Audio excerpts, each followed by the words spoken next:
Welcome to the Digital Marketing Insights podcast, brought to you by Brightside Digital.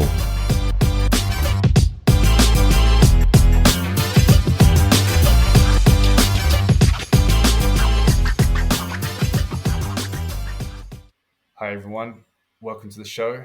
I'm delighted to say we have Cillian today, a web marketing manager. Cillian, how are you doing? Good, Tom. Thanks for having me. How are you? I'm very good, thank you. And thank you for doing the show. Listen, Cillian, we'll always start off the same.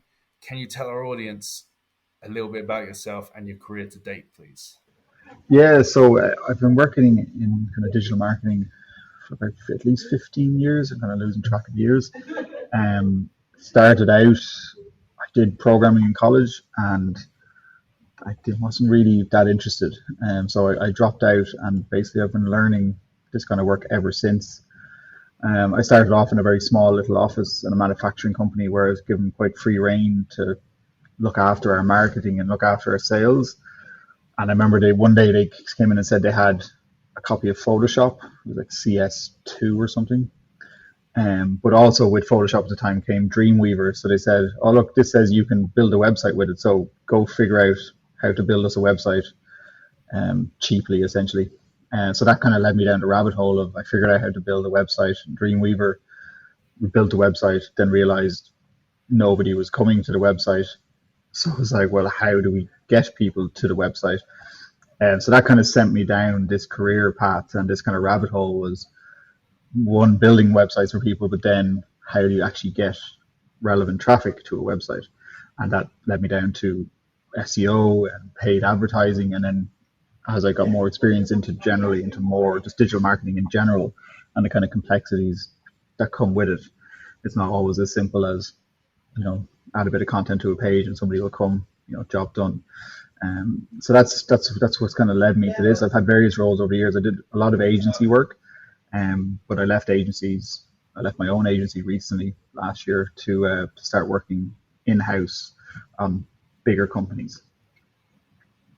Yeah, and it's really fascinating to hear you've worked that long ago in web design and obviously Photoshop. I'm guessing it was when that version of Dreamweaver would have been when it was just tables and blocks and stuff. Yeah. Well, it had just it was still tables, but like using CSS properly had just kind of started. So that world was coming around of like getting away from tables and using CSS properly to control layouts. So it was heavy on like float left, float right. So there was a lot of that kind of stuff. But but that's how I got into it, and then into Joomla, building websites in Joomla, and then discovered WordPress, and kind of so on from there, right? Yeah, no, I've been there. I felt your pain. It's amazing that there's some of those older CMS platforms, they still use that form of float left and float right for their email shootouts and stuff. It kind of takes you to back when you work on those kind of things. But I suppose you've had huge, like very various different forms of digital marketing throughout your career. But what would you see as your main strength and your go-to comfort zone in digital marketing? I'd say SEO would probably be my main strength. Over the years at agencies, I worked heavily on SEO. I always did a bit of paid for people, and to be honest, I still do a bit of like freelance paid for clients, because it's more kind of binary. I suppose it's you spend X, you get X. It's much easier to track. So, but from a career point of view, SEO has been kind of my main interest as well. Like it's what I think about when I'm not working. So SEO would definitely be kind of the main area I would have worked in, and technical SEO as well. Yeah, and which is a huge area in SEO that is normally overlooked as well. Is there any technical examples or any work there that you're really proud of and you made it really successful? So could you give us just an example of a campaign or some work you've done on there? Yeah, so back in 2012, I worked for a company in Australia that sold kind of beauty type products. And so when I started, they did about 60K a year in online sales. And when I left, it was 4 years later, it was about 600K. And we didn't build a single backlink.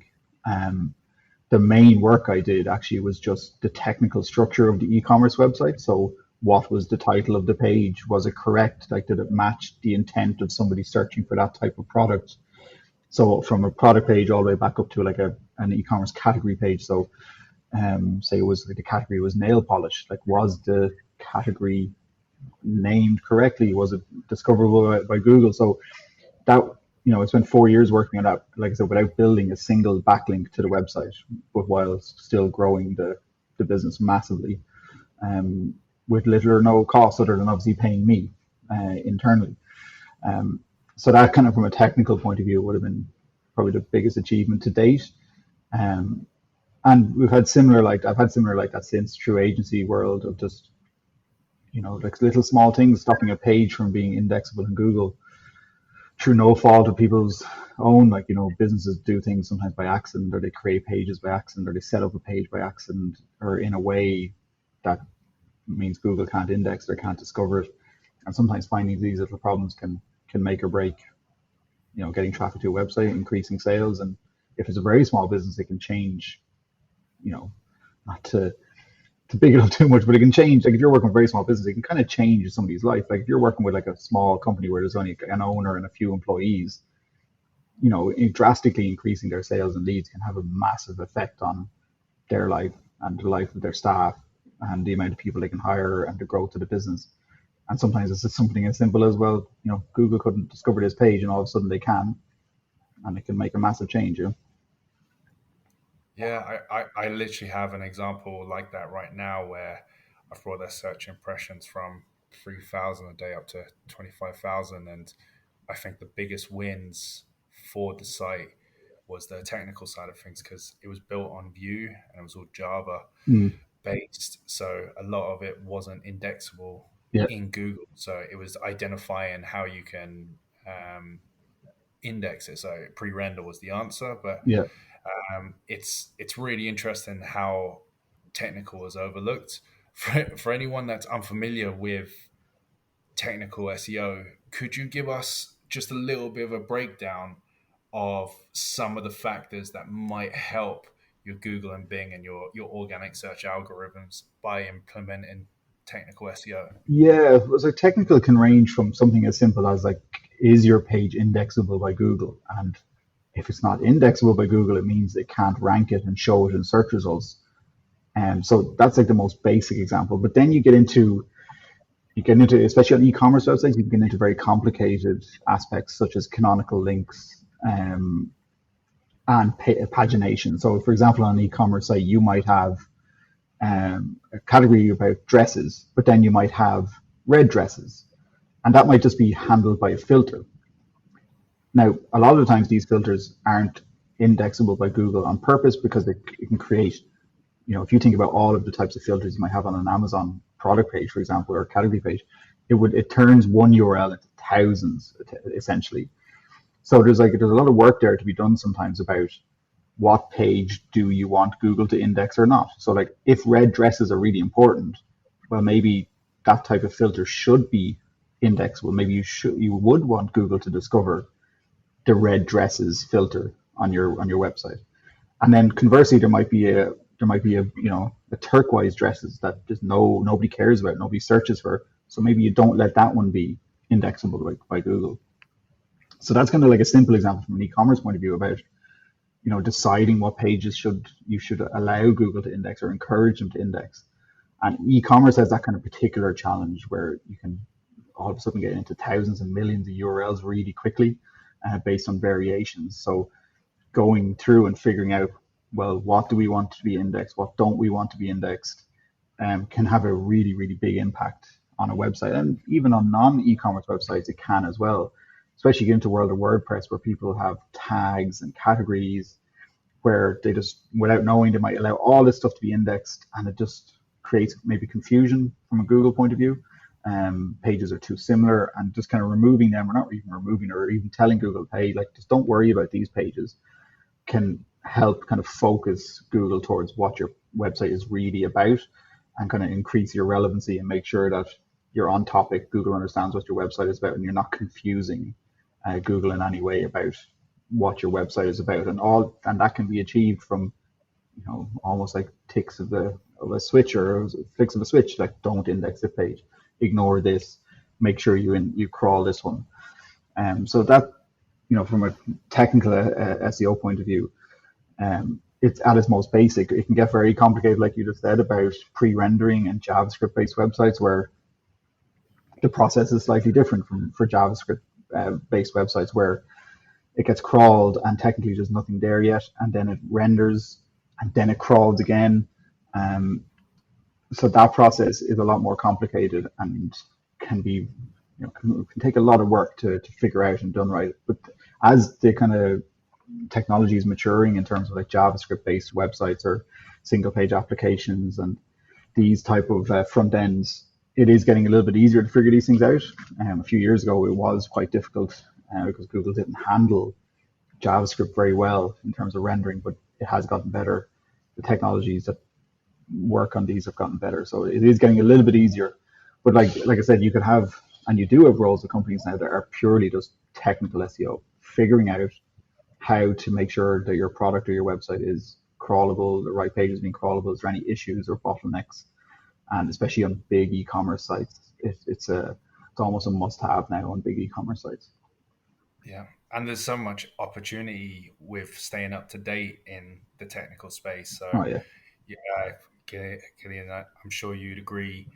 The whole schema-rich snippets benefits that you get if you stay on top of, applying the appropriate codes for your FAQs, your article sections, or your reviews, and so on. You've been in the game enough to see the transitions and the opportunities if you're one of the first to move to these new rollouts, especially.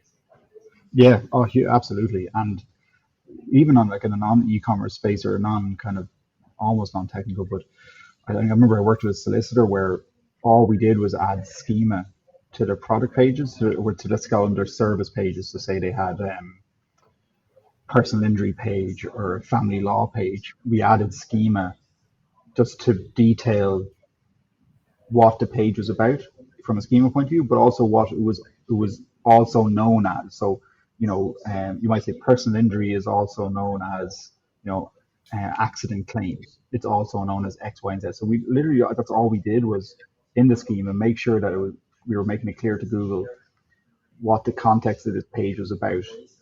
And that had a massive impact on their rankings. Just that one change, just schema, making sure Google understood the context of all of their service pages, had a massive impact on rankings. And we did it in a sanitized way, so we didn't make any other changes. We just made the changes to schema, waited, measured the impact. So like that's really simple. And the thing is, sometimes these things can be hard to convince a business to do because they're non-visual. They don't see it actually happening. You're just like, okay, it's there. It's in the background. It's in the document. Users aren't going to see this, because sometimes it can be hard to convince business owners that this is the right thing to spend time and money on. But the proof is in the pudding. But again, with all things SEO, you won't always have the same result. You can go and do that for your product page tomorrow, and nothing might happen. Right? It depends on industry, and it's definitely not a one size fits all kind of approach. Looking at your softwares you use for your day-to-day work, is there anything that you swear by that you'd like to recommend on the show? That I swear by? Well, Screaming Frog, definitely. I'm sure that comes up a lot. So we use Screaming Frog a lot, and then kind of for traditional kind of SEO and content, we use a combination of, we use a product called Story Chief, which we love, as like a centralized content repository. So essentially what we do is we have a process in place for creating our content, and it all gets published into this repository from which we can push to anywhere. So we push it to our WordPress blog, we can push it to an RSS feed, we can push it to all of our social channels, we can push it to like brand ambassadors, so it's like this one centralized location. So from a content point of view, that's really, really important from our point of view. From just the SEO point of view, like I said, Screaming Frog is open right now on my computer. It'll be open all day, every day for quickly checking things. And that's pretty much it. Like I can pretty much get by using a little bit of Ahrefs and just the spot check things. but like most of our keyword research will be kind of semi-manually done, a little bit of Ahrefs, a lot of Google Search Console for analyzing our own content and seeing if there's opportunities from what Google is telling us in there. But that'd be it, I'd say. Yeah, and like I can tell just from your experience alone and what you've been saying here, you guys are really on top of making sure that you're right up there with the latest developments and making sure that you have a lot of these areas in place constantly. Do you find it's easy for you to regularly upskill, and what your main sources for getting information? Yeah, like it's easier than it ever is, but you just have to cut through the noise, right? That's the hard part. So like Twitter a lot, and then there's a good few blogs and kind of forums that stay on top of various like Search Engine Land, Search Engine Journal, Search Engine Roundtable, kind of those few of those. But yeah, Twitter, I go to what I go to, or I virtually attend Brighton SEO twice a year to keep up on top of what's happening from an SEO perspective. So that'd be mainly it. It's just kind of like the people I think are worthwhile on the likes of Twitter and so on, and then conferences. Brilliant, brilliant. Yeah, really good advice. And looking at the digital industry as a whole, maybe let's focus strictly on SEO because of the nature of this podcast. But is there anything that really excites you or you think is a really interesting opportunity for maybe listeners of the show in terms of SEO in the future? Yeah, look, it's just I don't know if it excites me, but it's getting harder, I would say, right? We were lucky in the past, like we had eras where you could just build links at scale and it worked. And then it was, you could throw a heap of content on a page and that worked. So I'm kind of excited about the fact that it is getting more difficult, and it can't now just be content for the sake of content. You really have to be adding value to the user, and that's difficult. Like, and we have like a massive process in place for creating content, but even controlling the quality of that is difficult. Like we do about 16 articles a month, and it's getting harder and harder to get these ranking. And we're trying to add value. Like we're not just going after. We don't just go after a keyword in an article. We're looking at a topic from a broad sense, and how can we be an authority on that topic? How can we add value genuinely? We're not trying to convert people from our blog posts. We're first trying to add value. So that's exciting, but it's difficult. It's getting more and more difficult to kind of convince Google to rank you genuinely. So that's both exciting and challenging, I suppose, at the same time. Is that something that's more of a challenge for your content writers rather than yourselves? Because obviously content writing is, it's a large part of the SEO space, and traditionally a lot of writers get paid by quantity, how many their articles and stuff they're producing. Whereas now it sounds like you're making the point that it's going to be quantity or nothing at all. A lot of clients or people are not going to pay for just posts that basically don't do anything to the site. If anything, might bring down the site because they're just spreading the link equity across a board or something. Yeah, it's definitely. Yeah, like I said, we're producing a lot of content, but it's not for the sake of producing content, right? We're trying to be as valuable as we can. So like we're being really specific in the stuff that we create, and we're making sure that it's really, really relevant to what we do. So we're not creating content about things that aren't or tangentially relevant to our business. We're trying to create content where genuinely we solve user problems and answer queries genuinely. And in some cases, it so happens that our product helps answer those problems. Sometimes it doesn't, but we're still in a position of authority to say, like, we're in this industry, so we do know what we're talking about. But that's very hard content to create, depending on your industry. Some industries it's a little bit easier. Like if you look at Ahrefs' content, their industry and their focus is really kind of specific. It's like it's SEO, right? But then they're addressing a very, very kind of clearly identified need. People are trying to get ahead at SEO, and there's all these tactics involved, so they can attach themselves to these tactics and create content that's genuinely interesting and relevant. but also just so happens to encourage the use of Ahrefs because it actually does help with these tactics. So for my type of industry, or eDesk, that's not as clear. We're customer service software, so it's not as clear. You're not kind of hooking onto tactics. You're hooking onto kind of recommendations and how to save money, which is very different to helping people um, earn more money. It's a little bit different, right? So saving people money is different than earning people money, especially when it comes to content. So from our point of view, that's a little bit more difficult.